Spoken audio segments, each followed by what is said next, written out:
செயல்பட்டாலும் செயல்படவில்லை என்றாலும் நான் தருகின்ற வரம் எங்கு நிற்கிறது என்று உங்களுக்கு தெரியாது. நான் தருகிறேன், அதை நீங்கள் வீட்டுக்கு கொண்டு போய் வைக்கின்றவர்களும் வருதா, எங்கேயாவது நீங்கள் தவறிவிட்டீர்களா, அது உனக்கு தெரியாது. ஆனால் அது நான் சொல்லக்கூடாது. நீங்கள் தவறிவிட்டீர்கள் என்று நான் சொல்லக்கூடாது. நான் சொல்லக்கூடாது என்றால் உங்கள் பக்தி எவ்வாறு, புரிகிறதா?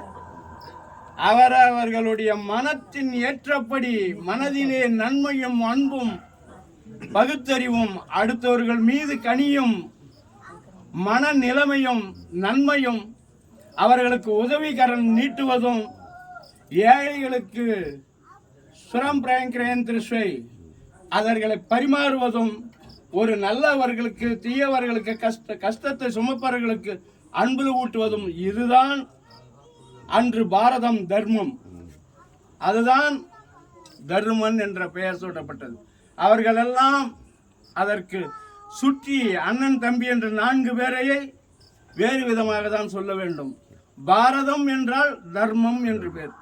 அது தர்மத்துக்கு அந்த தருமன் பூபதி, தர்ம பூபதி, அவன் ஒருவனுக்கு தான் அந்த பாரதம் தங்கி நின்று கடைசியில வென்றது. தங்கி நின்று வென்றது.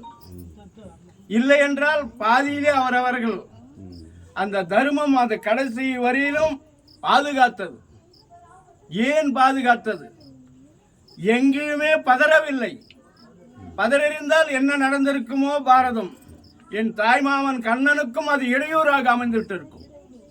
தருமன் பொறுமையாக இருந்ததால் என் தாய்மாமனுடைய வளர்ச்சிகரங்கள் இன்று என் தாய்மாமன் ஏகோபிதமாக வணங்க வேண்டிய நிலவங்கள் சுரம் பிரயங்கிரேந்திரஸ்வே அவர் ஒரு தெய்வமாக கண்காட்சியாக கண்டது காட்சியாக இன்று கிருஷ்ணனாக நிற்க வேண்டிய நிலைமை தருமனுடைய தர்மம், அவனுடைய பொறுமை, அவனுடைய சிந்தனை, அவனுடைய பக்தி இப்படிதான் உருவாகும்.